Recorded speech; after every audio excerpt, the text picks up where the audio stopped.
ஒரு நல்ல எழுத்து நீங்க நிறைய வாசிக்கிறீங்க எல்லாம் சொல்றீங்க. ஒரு நல்ல எழுத்துனா எப்படி இருக்கும் உங்களுக்கு? உங்க பார்வையில எப்படி இருக்கும்? ஒரு நல்ல எழுத்துனா தூங்க விடாம பண்ணணும். அப்புறம் ஆஹ் நம்மளுடைய சமநிலையை குலைக்கணும்.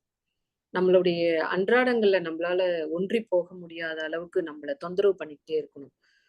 அப்புறம் அந்த கதையினருடைய துயரம் நம்மள வந்து அழ வச்சுக்கிட்டே இருக்கணும். அதுதான் வந்து ஒரு நல்ல எழுத்தா பார்க்குறேன். சமீபத்துல மானசீகன் எழுதின 3ஆம் பிறை அப்படின்ற ஒரு நாவல்.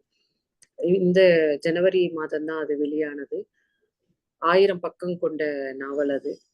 ஒவ்வொரு நாளும் வந்து இரவுல உட்கார்ந்து உட்கார்ந்து அதை நான் வந்து ஒரு 15 நாள்ல அந்த 1000 பக்கத்தையும் படிச்சு முடிச்சேன்.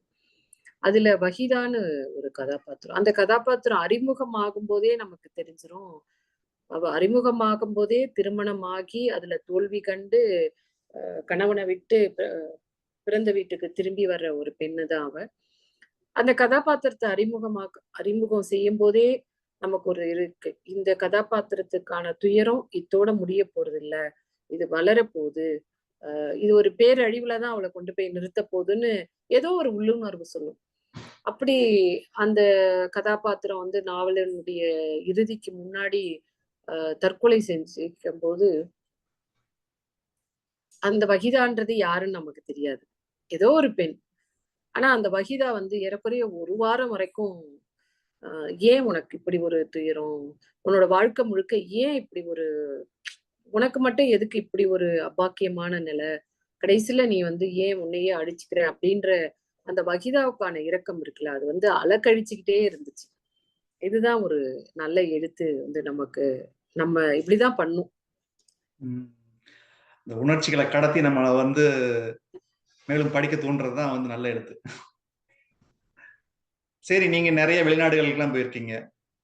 வெளிநாட்டு தமிழர்களோட வாசிப்பு, அவங்களோட தமிழ் ஆர்வம், இதை பற்றி நீங்க என்ன நினைக்கிறீங்க? உங்களோட கருத்து என்ன? தமிழ்நாட்டை விட வெளிநாட்டுல ரொம்ப ஆர்வமா இருக்காங்க. இந்த குழந்தைங்க பாருங்க, எடுத்த உடனே வந்து அருமையா வந்து பாடல்களை சொல்லுதுங்க. திருக்குறள், பறை இசை வாசிக்கிறாங்க. இங்க தமிழ்நாட்டுல எந்த நிகழ்ச்சியிலையுமே பறை இசை வாசிச்சுலாம் நம்ம வந்து பார்க்கவே முடியாது. ஆனா அங்க அருமையா வந்து இங்க இருந்து நம்மளுடைய மரபை வந்து விட்டுடக்கூடாது அப்படின்றதுக்காக அங்க போய் கத்துக்கிறது எவ்வளவு சிரமம். அங்க ஒரு குரு வேணும், கத்துக் கொடுக்கிற ஒரு ஆள் வேணும். ஆனா எப்படியோ முயற்சி பண்ணி அதை வந்து சாத்தியப்படுத்தி இருக்காங்க அப்படின்றது. பொதுவா நான் பார்த்த வரைக்கும் எல்லா இடத்துலயும் இங்கிலாந்துல பார்த்திருக்கேன், அமெரிக்காவுல, துபாய்லலாம் அத்தனை பேர் இருக்காங்க. சிங்கப்பூர் இன்னொரு தமிழ்நாடு மாதிரியே இருக்கு. ஆச்சரியமா இருக்கு. இன்னொரு தமிழ்நாடு இல்ல. தமிழ்நாட்டினுடைய இங்க 100%னா அங்க 110% இருக்கு. இன்னைக்கு வெளியாகிற புத்தகத்தை அடுத்த நாள் அங்க படிச்சுட்டு விமர்சனம் போடுறாங்க. அந்த அளவுக்கு வந்து ஏன்னா அந்த ஆர்வம் இங்க இருக்கிற எல்லாருக்கும் இங்கதானே இருக்கோம், இங்கதானே அக்கா இருக்காங்க, இங்கதானே மாமா இருக்காங்க, இங்கதானே தாத்தா இருக்காங்க அப்படின்னு தேடி போற ஆர்வம் வந்து இருக்காது. ஆனா அங்க இருக்கிறவங்களுக்கு ஐயோ தாத்தா எங்கேயோ இருக்காங்க, அப்போ என்ன பேசினா தாத்தாவை நினைச்சு பார்க்க முடியும், எதை சொன்னா தாத்தா கூட பேசலாம், எதை செஞ்சா தாத்தாவை சந்தோஷப்படுத்த முடியும் அப்படின்னு ஒரு உறவு சார்ந்து இருக்கும்ல. அப்படிதான் இலக்கியம். இது எல்லாமே தாய் மண்ணோட தன்னை பிணைச்சிக்கிற ஒரு விஷயம். அதனால நான் பார்த்த வரைக்கும் ரொம்ப ரொம்ப ஆரோக்கியமான செயல்பாடுகள் தான் குறிப்பாக இலக்கியம் சார்ந்து வெளிநாடுகள்ல இருக்கிறத பார்க்க முடியும். நன்றி மேடம். கடைசியா வந்து முடிக்கிறதுக்கு முன்னாடி ஒரே ஒரு கேள்வி. நீங்க வந்தவாசி போற பற்றி அந்த டாக்டர் மு ராஜேந்திரன் ஐஏஎஸ் அவர் பற்றி சொன்னீங்க. இது வந்து நீங்க வந்தவாசி இதுலதான் பிறந்து வளர்ந்துருக்கீங்க. இதுக்கு வந்து களப்பணி வந்து உங்களுக்கு சுலபமா இருந்திருக்குன்னு நான் நினைக்கிறேன். இதை பற்றி உங்களுக்கு எப்படி இது தோணுச்சு, இது வந்து வந்தவாசி போற பற்றி எழுதணும்னு சொல்லி? அது ஒரு பெரிய கொஞ்சம் அவமானகரமான விஷயம்தான். என்னன்னா அந்த மாவட்டத்தினுடைய ஆட்சியர் வந்து வந்தவாசியில இப்படி ஒரு விஷயம் இருக்கு, வந்தவாசி போர் நடந்து 250வது வருஷம் அப்படின்லாம் சொல்ற வரைக்கும் நாங்களும் ஒரு அறிவிலிகள் மாதிரிதான் வந்து இருந்திருக்கோம். அதுதான் என்னுடைய வாழ்க்கையினுடைய திருப்பு முனை தருணமா நான் பாக்குறேன். டாக்டர் ராஜேந்திரன் ஐஏஎஸ் அவர்கள் வந்து திருவண்ணாமலை மாவட்ட ஆட்சியரா இருக்கும்போது 2010ல நாங்க வந்து ஒரு நிகழ்ச்சியில கலந்துக்க போனோம். அப்ப அந்த நிகழ்ச்சியில பார்த்த உடனே சார் சொன்னாங்க, இந்த நிகழ்ச்சி முடிச்சுட்டு இருங்க, உங்ககிட்ட ஒரு விஷயம் பேசணும்னு. நானும் முருகேஷ் என்னோட கணவரும் இருக்கும்போது 2 பேரையும் இருக்க சொல்லிட்டு அப்புறம் நிகழ்ச்சி முடிச்சுட்டு சொன்னாரு, இந்த மாதிரி வந்தவாசி போர் நடந்து 250வது வருஷம் நிறைவு இது. 1760 நடந்தது. இப்ப 250 வருஷம் ஆகுது. அதை ஒட்டி நம்ம வந்து ஒரு தொகுப்பு கொண்டாடணும் அப்படின்ட்டு. அப்பதான் வந்து வந்தவாசி போர் பற்றியும், அதுக்கு முன்னாடி அயர்கூட்டு வந்து வந்தவாசி வீரர்னு வரலாற்றுல படிச்சிருக்கோம். ஆனா அப்ப கூட அது நம்ம ஊர் தானேன்றதெல்லாம் அவ்வளோலாம் ஸ்ட்ரைக் ஆகல. அப்படியே படிக்கிற மாதிரி மெமரி பண்ணி படிச்சோம். அப்புறம் இப்படி ஒரு முயற்சி எடுத்த பிறகுதான் டெய்லி நாங்க போயிட்டு வர அதே வழியில தான் வந்தவாசி கோட்டை, இடிஞ்ச கோட்டை இருக்கு. வந்தவாசிக்குன்னு இவ்வளோ ஒரு மரபு சார்ந்த பின்னணி இருக்கு, வரலாற்று முக்கியத்துவம் இருக்கு, சமணர்கள் செழித்து வளர்ந்த இடம் அது அப்படின்ற புரிதல்லாம் இந்த வந்தவாசி போருக்கான வேலை செய்யும் போதுதான். அதுக்கான களப்பணி அப்படின்றது அதுக்கும் நிகராதான் இருந்தது. ஏன்னா உள்ளூர்ல நாங்க இருந்தா கூட அதற்கான ஆவணங்கள் எல்லாமே சென்னையிலயும் புதுச்சேரியில தான் நாங்க தேடி போனோம்.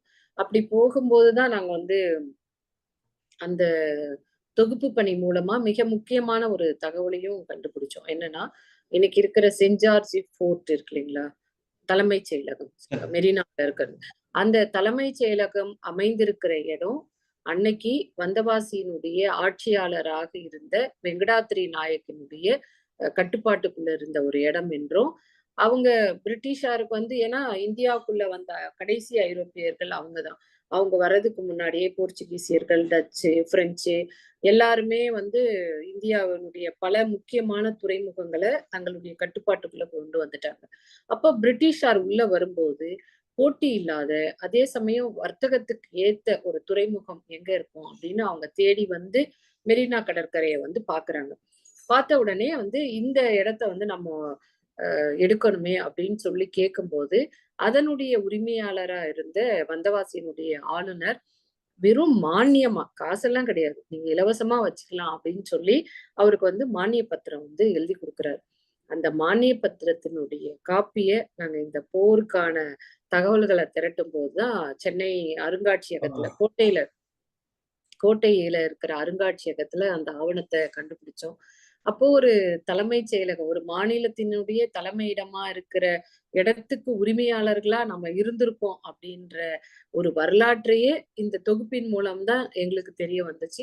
அப்புறம் வந்தவாசியினுடைய ஒவ்வொரு தெரு, அதை சுற்றி இருக்கிற கிராமங்கள், சோழர்கள் காலத்துல வந்தவாசியும் சுற்றி இருந்த கிராமங்கள்லாம் எந்த விதத்துல அறியப்பட்டது, அதற்றினுடைய முக்கியத்துவம் என்ன, அங்க இருக்கின்ற கோயில்கள், இப்படி எல்லாமே வந்து தெரிஞ்சுக்க முடிஞ்சது.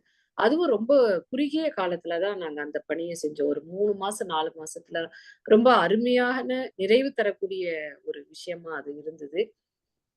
அந்த புத்தகத்துல இருந்துதான் வரலாறு நோக்கி என்னுடைய பயணம் தொடங்கியது. நல்ல நல்ல தொடக்கம் அது.